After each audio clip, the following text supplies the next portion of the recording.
ये range manually track करना तो पॉसिबल है, लेकिन प्रोफेशनल ट्रेडर इसे एक टूल्स के थ्रू भी सिंप्लीफाई करते हैं। जैसे कि हम लोग यहाँ पे अगर एक 1DT का टूल अगर हम लोग देखें, तो यहाँ पे एक्सपायरी जो है थर्सडे का सेंसेक्स का एक्सपायरी हमें 3:15 बजे ही एक रेंज आइडेंटिफाई करने के लिए एक टूल बनाया है।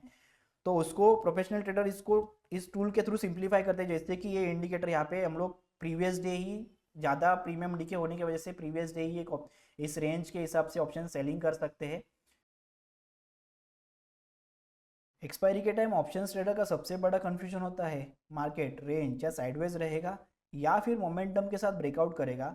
अगर देखा जाए तो मैक्सिमम ऑप्शन सेलर्स यही गलती करते हैं। वो बिना मार्केट स्ट्रक्चर को समझे ऑप्शन सेलिंग करते हैं रैंडम ओआरबी स्ट्रैटेजीज या फिर लैगिंग इंडिकेटर बेस्ड सेटअप्स के ऊपर, जो हार्डली किसी एक ही मार्केट स्ट्रक्चर में हेल्पफुल होती है और मेजॉरिटी टाइम फेल होती है, जिसके वजह से ऐसे लीड हो जाते हैं। इस वीडियो में मैं एक एक्सपायरी रेंज फ्रेमवर्क शेयर करूंगा, 5DT to 1DT range system, जिससे आपको एक्सपायरी के पहले ही क्लियर आइडिया मिल जाएगा कि मार्केट कहाँ बिहेव कर सकता है और एक्सपायरी की रेंज क्या हो सकती है। उसके लिए सबसे पहले हमें मार्केट स्ट्रक्चर कॉन्टेक्स्ट को ठीक से समझना होगा। देखो, मार्केट जनरली 3 तरह से मूव करता है। मोमेंटम के साथ ब्रेकआउट करता है, दूसरा होता है कि रिवर्सल एक्सट्रीम्स के ऊपर रिवर्सल करता है, और तीसरा होता है बेसिकली साइडवेज या रेंज बाउंड में ट्रेड करता है।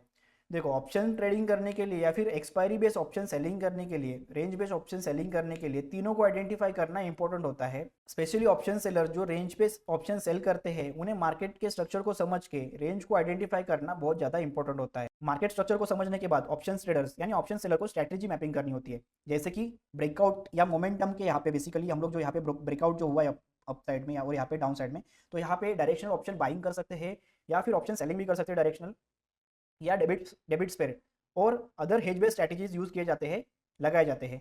अगर मार्केट रेंज या साइडवेज है, अगर रेंज में है या फिर साइडवेज है, तो वहाँ पे शॉर्ट स्ट्रैडल, शॉर्ट स्ट्रैंगल या फिर आयरन काउंटर जैसे स्ट्रैटेजीज यूज किए जाते हैं। और थर्ड टाइप जो रिवर्सल होता है, उसमें ऑप्शन बाइंग की जा सकती है या फिर ratio back spread, credit spread जैसी स्ट्रैटेजीज या फिर कोई हेज बेस्ड स्ट्रैटेजीज लगा जा सकती है।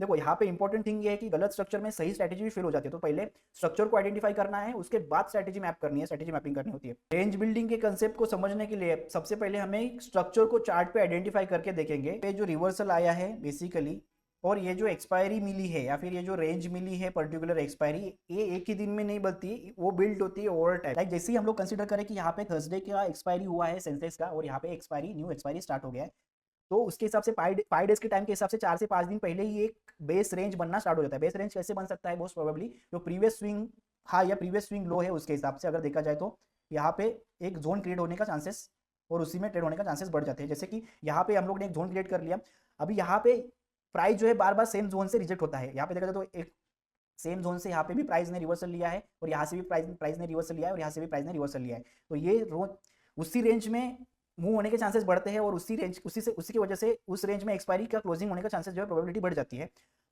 यही ऑप्शन सेलर्स की नॉन डायरेक्शनल इनिशियल रेंज हो जाती है। इनिशियल रेंज आइडेंटिफाई करने के बाद जैसे जैसे एक्सपायरी क्लोज आ जाती है, नियर आ जाती है, वैसे प्राइस कंप्रेस हो जाता है, कॉन्ट्रैक्ट हो जाता है। जैसे यहाँ पे देखा जाए तो एक रेंज में कॉन्ट्रैक्ट हो गया है प्राइस, कॉन्ट्रैक्शन के पहले एक्सपांशन हो जाता है। तो यहाँ पे देखा जाए तो जैसे एक्सपायरी चालू हो गई तो यहाँ पे एक्सपांशन हो गया, फिर कॉन्ट्रैक्शन हो गया, और उसके बाद जैसे ही कॉन्ट्रैक्ट होता है, कंप्रेस होता है, उस वहाँ पे लिक्विडिटी बिल्डअप हो जाती है। तो लिक्विडिटी बिल्डअप होने की वजह से ब्रेकआउट के चांसेस बढ़ जाते हैं। जैसे कि यहाँ से जो ब्रेकआउट मिला है ऊपर की तरफ और सिमिलर जोन से ब्रेकआउट मिला है नीचे की तरफ, ठीक है, तो यहाँ पे लिक्विडिटी ब्रेकआउट के सिनेरियो बढ़ने की पॉसिबिलिटीज हो जाती है।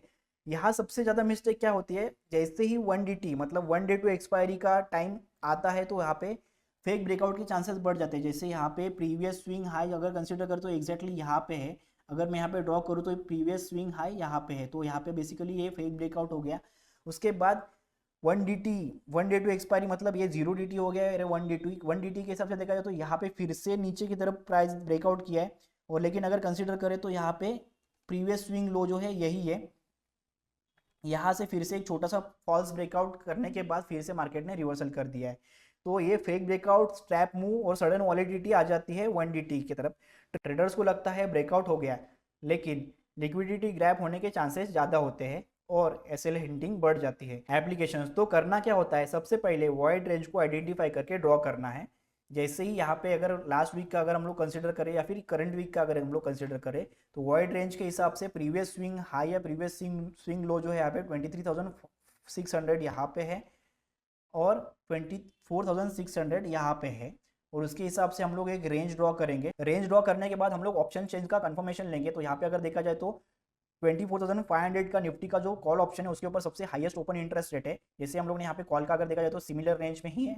और पुट के साइड में अगर कंसिडर करें तो 23,500 यहाँ पे 68,000 का ओपन इंटरेस्ट सबसे ज़्यादा है। सिमिलरली डाउन साइड का जो हमारा रेंज है सेम जोन का उस हिसाब से।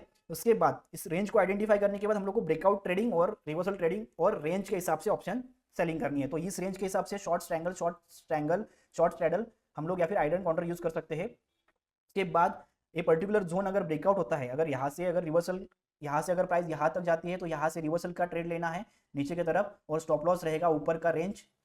सिमिलरली अगर डाउन साइड अगर जाता है तो यहाँ से हमें लेना है रिवर्सल का लॉन्ग एंट्री और यहाँ पे रहेगा हमारा एसएल, ये रिवर्सल एंट्री। अगर ब्रेकआउट करे, अगर रेंज अगर ब्रेकआउट करे तो ब्रेकआउट का ट्रेड लेना है। ब्रेकआउट ट्रेड करने के लिए हमें जैसे ही अगर यहाँ पे प्राइस यहाँ पे ब्रेकआउट हो जाता है नीचे की तरफ तो यहाँ से ब्रेकआउट का ब्रेकडाउन का एंट्री लेना है और स्टॉप लॉस रहेगा ये वाला। और यहाँ से ब्रेकआउट अपर साइड रहेगा तो यहाँ पे एंट्री लेनी है और ये रहेगा स्टॉप लॉस। तो सेम रेंज को आइडेंटिफाई करने के बाद हमें तीनों मार्केट स्ट्रक्चर को कवर अप कर सकते हैं। और बीच में अगर मिडल है तो मिडल में बेसिकली कुछ भी रेंज आइडेंटिफाई करते हो, कैसे भी आप आइडेंटिफाई करते हो, तो अगर एग्जैक्टली रेंज के बीच में है तो उसको अवॉइड करना सही रहेगा, जिसकी वजह से एसएल हिट होने के चांसेस कम हो जाते हैं। एसएल हिट होने के रॉन्ग एंट्रीज बढ़ती है और रॉन्ग एंट्रीज की वजह से एसएल ज़्यादा बढ़ जाते हैं। तो उसको कम करना है तो हमें एक रेंज को एस्केप करना होगा। इस सिस्टम का एडवांटेज क्या है कि पूरा मार्केट स्ट्रक्चर कवर अप हो जाता है। जैसे कि यहाँ पे एक्सट्रीम्स के ऊपर अगर हम लोग प्रीवियस एक्सपायरी के हिसाब से देखा जाए तो यहाँ से रिवर्सल हुआ है, यहाँ से रिवर्सल हुआ है और यहाँ पे साइडवेज रेंज भी हम लोग ने आइडेंटिफाई कर ली है और हमारा एक्सपायरी का रेंज भी प्रिडिक्ट हो गया है। उसके वजह से डायरेक्शन, नॉन डायरेक्शनल और रिवर्सल तीनों को आइडेंटिफिकेशन होने की वजह से हमें सबसे इंपॉर्टेंट होती है कि रॉन्ग एंट्रीज कम हो जाती है। ये रेंज मैन्युअली ट्रैक करना तो पॉसिबल है, लेकिन प्रोफेशनल ट्रेडर इसे एक टूल्स के थ्रू भी सिंप्लीफाई करते हैं। जैसे कि हम लोग यहाँ पे अगर एक 1DT का टूल अगर हम लोग देखें तो यहाँ पे एक्सपायरी जो है थर्सडे का सेंसेक्स का एक्सपायरी हमें 3:15 बजे ही एक रेंज आइडेंटिफाई करने के लिए एक टूल बनाया है। तो उसको प्रोफेशनल ट्रेडर इस टूल के थ्रू सिंप्लीफाई करते हैं। जैसे कि ये इंडिकेटर यहाँ पे हम लोग प्रीवियस डे ही ज़्यादा प्रीमियम डीके होने की वजह से प्रीवियस डे ही एक इस रेंज के हिसाब से ऑप्शन सेलिंग कर सकते हैं, शॉर्ट स्ट्रैंगल कैरी फॉरवर्ड कर सकते हैं। अगर रेंज ब्रेकआउट हो गया तो सेम डे पे डायरेक्शनल ऑप्शन सेलिंग कर सकते हैं और at the end of the day यहाँ पे सेम रेंज पे एक्सपायरी मिल गई है। अगर ट्यूसडे की बात करें तो सिमिलर देखा जाए तो यहाँ पे मंडे का क्लोजिंग टाइम के हिसाब से यहाँ पे एक रेंज प्लॉट हो गया है, ये पर्टिकुलर रेंज। तो इस रेंज के हिसाब से non directional option triangle use कर सकते हैं और अगर इस पर्टिकुलर रेंज में ही ट्रेड कर रहा है तो इग्नोर कर सकते हैं। और अगर एक्सट्रीम्स के ऊपर यहाँ पे अगर सपोर्ट पे आता है या फिर यहाँ पे अपर साइड में आ जाता है तो यहाँ पे रिवर्सल का एंट्रीज और ब्रेकआउट करे तो ब्रेकआउट का एंट्रीज और मिडल पार्ट जो है अवॉइड करना है। बहुत सारे ट्रेडर्स को आज फर्स्ट टाइम समझा होगा, एक्सपायरी एक दिन का इवेंट नहीं है, ये एक प्रोसेस है। होप आपको वीडियो यूजफुल लगा हो तो वीडियो को लाइक करके आपके ऑप्शंस ट्रेडर्स फ्रेंड के साथ शेयर करना।